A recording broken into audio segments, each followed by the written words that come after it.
Terima kasih Anda masih bergabung sama kami. Pemirsa, Presiden Prabowo Subianto melayat jenazah mantan Menteri Koordinator Ekonomi, Keuangan, dan Industri Kwi Kian Gi ke rumah duka Sentosa Kompleks RSPAD Gatot Subroto, Jakarta. Pemirsa, Presiden Prabowo tiba di rumah duka disambut pihak keluarga di depan pintu masuk. Presiden yang didampingi keluarga langsung menuju peti jenazah Kwi Kian Gi yang berada di tengah ruang B rumah duka. Di depan peti jenazah ekonom senior tersebut, Kepala Negara memberikan hormat kepada jenazah Kwi Kian Gi. Diberitakan sebelumnya, Kwi Kian Gi tutup usia pada Senin 28 Juli 2025 dalam usia 90 tahun. Presiden Prabowo Subianto menegaskan kiprah dan sepak terjang almarhum Kwi Kian Gi dalam perekonomian Indonesia sangatlah besar jasanya. Almarhum Kwi Kian Gi dinilai seorang ekonom andal yang berintegritas. Datang hanya untuk menghormati bela sungkawa ya Pak Kwik, seorang tokoh bangsa yang sangat berjasa. Pemikiran beliau sangat mempertahankan ekonomi Pancasila, ekonomi pasal 33. Beliau seorang tokoh yang luar biasa. Saya merasa dekat sama beliau. Beliau banyak kasih nasihat ke saya. Bahkan beberapa hari yang lalu pun mengirim WA ya, memberi saran-saran. Beliau masih terus memberi WA. Saya kira itu yang bisa sampaikan ya, kita Indonesia kehilangan putri. Kita ke informasi lainnya, pemirsa. Kementerian Sosial akan menambah 59 sekolah rakyat yang direncanakan akan mulai berjalan pada September 2025. Ya, dengan demikian diperkirakan akan ada 15.000 siswa sekolah rakyat sehingga jumlah guru pun akan ditambah hingga mencapai lebih dari 2.000 orang. Setelah membangun 100 sekolah rakyat rintisan tahun 2025-2026 yang beroperasi pada Juli dan Agustus 2025, pemerintah akan menambah 59 sekolah yang direncanakan akan mulai berjalan pada September 2025. Dengan demikian, diperkirakan ada 15.000 siswa sekolah rakyat, sehingga jumlah guru pun akan ditambah hingga secara keseluruhan mencapai lebih dari 2.000 orang. Menteri Sosial Saifullah Yusuf mengatakan sebanyak 63 sekolah sudah mulai berkegiatan pada 14 Juli lalu, sedangkan 37 sekolah lainnya akan mulai beroperasi pada Agustus mendatang. Dari 100 sekolah tersebut, sudah ada 97.000 siswa yang mengikuti kegiatan belajar.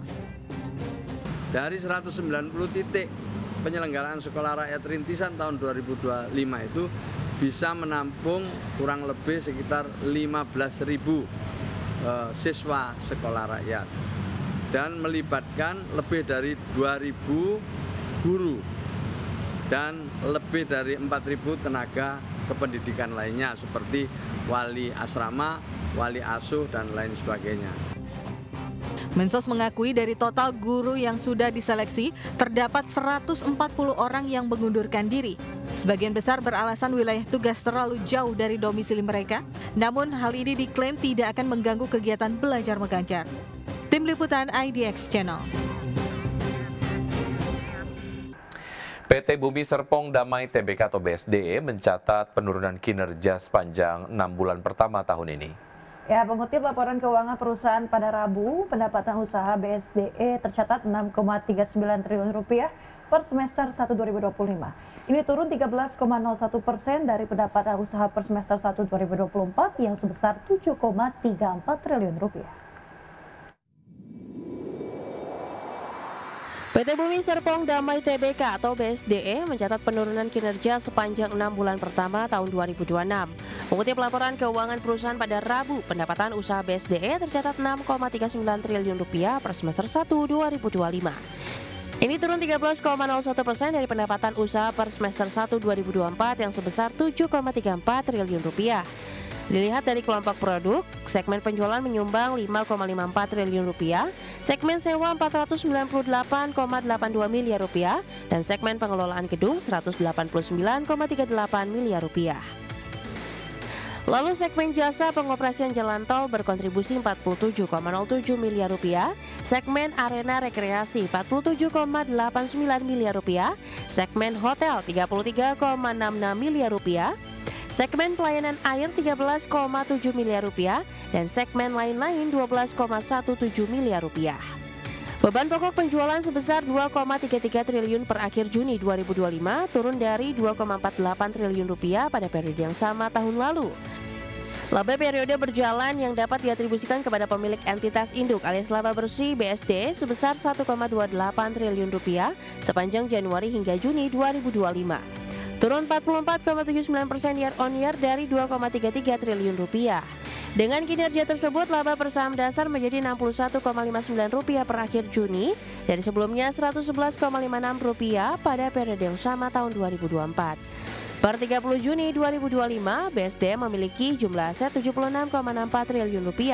Angka ini naik dari Rp76,02 triliun per 31 Desember 2024. Berbagai sumber, IDEX Channel.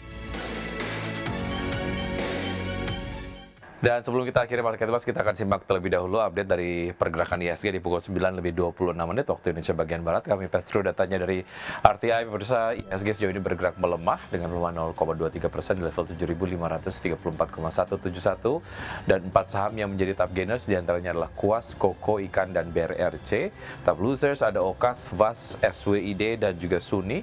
Sementara pergerakan sektoral, pemirsa, untuk sektor non-cyclic memimpin penguatan 1,25%, dan sektor yang melemah paling tajam yaitu adalah sektor basic industries yang melemah 0,5%.